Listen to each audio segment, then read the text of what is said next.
वाह मोदी जी वाह, तुसी खेल रहे है ना।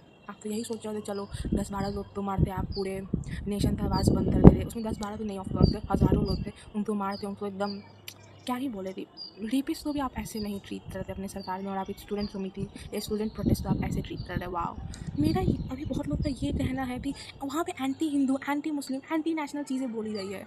भाई अगर आपको या सरकार को उनसे दिक्कत है आप उनको गिरफ्तार करें। आप एक नॉर्मल आदमी तो क्यों मार रहे, नॉर्मल स्टूडेंट को क्यों मार रहे आप उनको तो असॉल्ट कर रहे हैं। असॉल्ट सिर्फ सेक्सुअल नहीं होता, फिजिकल होता है, मेंटल होता है। आप तो बस आप खुद मतलब आप सब ने आई गेस मोस्ट जो भी वीडियो देख रहे हैं आप सब ने रील्स स्टोरीज और जितना भी सोशल मीडिया प्लेटफॉर्म है उनमें तो आपको देख लिया होगा। पर मैं अभी भी अंधभक्त हो, मतलब मैं लिटरली आज बताना नहीं चाहूँगी, मेरी जान पहचान नहीं, मैंने कुछ लोगों से बात की और उनका कहना था कि मोदी जी गलत नहीं है। मोदी जी, मैंने बोला मोदी जी तो पता होगा ना कि कल पुलिस ऐसे करने वाली है। नहीं, मोदी जी को थोड़ी पता, अमित शाह तो पता है। भाई अमित शाह भी तो मोदी जी के अंदर आते हैं, उनको मतलब अंधभक्तों की जय हो भाई। क्रेजी एट रेजिग्नेशन के लिए इतना बवाल हो रहा है। इन शॉर्ट मैं ये मतलब तुम लोग तो पता हो या ना हो 1990s में मतलब उस एरा मतलब उस एज में 1990 से 1995 के बीच में नीतीश कुमार जो बिहार के एक्स CM रह चुके थे, वो पहले रेलवे में मिनिस्टर थे, मतलब उनका वो हेड थे रेलवे में, और उनके अंडर में ही एक एक्सीडेंट हो गया था मेजर। उन्होंने सेल्फ रेजिग्नेशन दिया था और यहाँ पे इतने सारे पेपर लीक्स हो रहे हैं। और धर्मेंद्र प्रधान जी आप तो महान हो, तो ग्रेट हो, आप तो कोई रेजिग्नेशन नहीं कहीं, आप तो सुसाइड करना चाहिए। उन बच्चों तो नहीं, उन बच्चों की कोई गलती नहीं थी, वो आपकी गलती थी।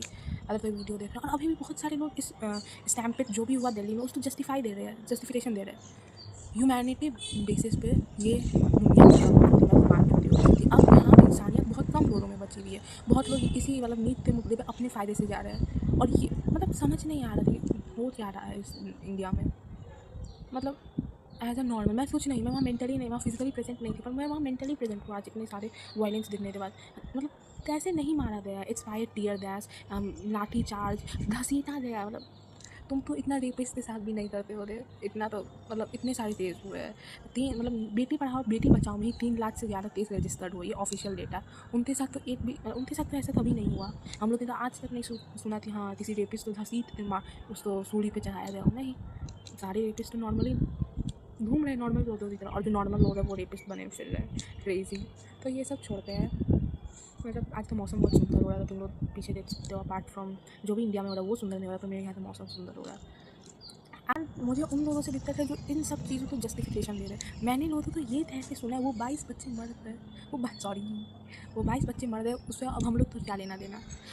12 साल की बच्ची मरी है, वो वहाँ क्यों है? प्रेग्नेंट लेडी वहाँ क्यों है? फिजिकल डिसेबल्ड बच्चा सब वहाँ क्यों है? 17-16 साल के बच्चे वहाँ क्यों है? अब सही में एजुकेशन मिनिस्टर को अब रेजिग्नेशन देना चाहिए। अब तो यहाँ पे कोई एजुकेटेड बात नहीं हो रहा। और मेरा सवाल मोदी जी से यही है कि आप इतना सब कुछ हुआ, एक बार भी मैं तो बोल रही मोदी जी का कोई गलती नहीं, सारा गलती एनटीए और एजुकेशन मिनिस्टर धर्मेंद्र प्रधान जी का। मोदी जी आप एक बार भी ट्वीट भी तो कर सकते थे, आपने तो ट्वीट करते भी कुछ नहीं किया। कल अगर मोदी जी चाहते तो वो हीरो बन सकते थे, वो आयरन मैन बन सकते थे। एज उनके पास एक बहुत सुनहरा मौका था कि वो सामने आए, वो लोगों तो मतलब वो सामने आए एंड सबको बताए थे जी हम इसका वो लेते क्या कहते हैं, हम इसका दायित्व ले रहे और हम इसके खिलाफ काम कर रहे हैं, हम रिज़ाइन करवा दे एजुकेशन मिनिस्टर। तो पर मोदी जी तो शांत है, मोदी जी तो भाग दे। अब लोग बोल रहे हैं मोदी जी तो कुछ ना बोले। कल मोदी जी चाहते तो हीरो बन सकते थे, पर वो ऑल टाइम विलन बन चुके हैं। क्योंकि कल तक मोदी जी के बारे में बहुत मतलब एंटी नेशनल्स को छोड़ते नॉर्मल स्टूडेंट्स को मोदी जी से कोई दिक्कत नहीं था। आज के डेट में सब नॉर्मल लोगों को मोदी जी से दिक्कत हो गया है। तो ये मोदी जी अपने पैर पर कुल्हाड़ी मारे, मुझे उससे कोई लेना देना नहीं है। मेरा अभी भी मोटिव यही है कि मेरे लिए भलाई हो, मुझे अपने नीट से मतलब है। मुझे ना एंटी नेशनल से मतलब है ना एंटी हिंदू से।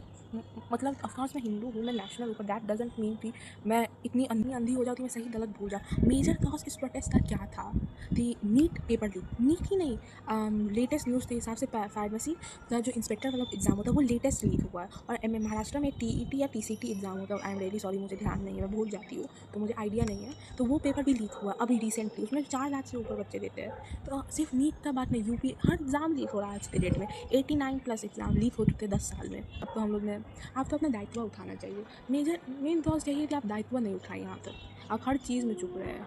मैं चाहूँ तो बहुत सवाल उठा सकती हूँ, पर मैं बोल रही ये पूरा चीज़ नीट के हिसाब से, पेपर लीक के हिसाब से तो वही रहे तो बढ़िया रहेगा। और ना ही मैं एंटी बीजेपी हेटर हूँ, ना ही मैं CJP सपोर्टर हूँ। मैं सिर्फ एक नॉर्मल नीट स्टूडेंट हूँ जो अपना भलाई चाहती है। और जी हाँ, अगर कोई भी वीडियो देख रहा है तो प्लीज़ सब्सक्राइब कर लेना प्लीज़। और हाँ मतलब आज का सिचुएशन ऐसा हो गया कि समझ नहीं आ रहा क्या करना चाहिए, क्या सही है, क्या गलत है। मीडिया, मेन स्ट्रीम मीडिया तो पूरा बिताव हो चुका है, तो हम लोग कुछ नहीं कर सकते उस पर। मतलब ह्यूमैनिटी भी ख़त्म हो चुका है। लोग ऐसी ऐसी बातें कर रही है, अगर यदि बच्चे मरे तो क्या हुआ, सुसाइड ही तो हुआ। कुछ लोगों का ये कहना कि मोदी जी ऐसी छोटी मोटी बातों पे नहीं आते बोलने। 22 लाख 24 लाख बच्चा एग्ज़ाम दे रहा, वो छोटा मोटा बात है। सर किसी ग्रेट हो, आपकी सोच ग्रेट है। अब मैं क्या ही बोलूँ। जस्ट फॉर जो भी बच्चे पढ़ रहे हैं नीट 2027 के लिए, मेरा मानना है कि आप इतना इसको मेंटली ना लें कि आपका पढ़ाई, मतलब आई नो मुश्किल है, सबके लिए मुश्किल होता है, ये मुश्किल है, ये सब सोशल मीडिया पे सबके लिए मुश्किल है। पर आप ड्रॉप लेने वाले, फिर यही हो सकता है, यही चीज़ अगले साल भी रिपीट हो सकता है उसके अगले साल भी रिपीट हो, आप कुछ नहीं कर सकते। सच्चाई यही है। पढ़ा, अपना बेस्ट देना भी यही तुम्हारा काम, यही है तुम अपना बेस्ट दो। तो उसके लिए तुम्हें अच्छे से पढ़ो, मैं भी अच्छे से पढ़ूंगी। अगर पढ़ रही, मतलब अभी कंफ्यूज हो तो मैं अपना बात नहीं करूँगी। और जो नीट 2027 दे रहे हैं वो अच्छे से पढ़े। एंड बाय बाय, अपना ध्यान रखना, टाटा।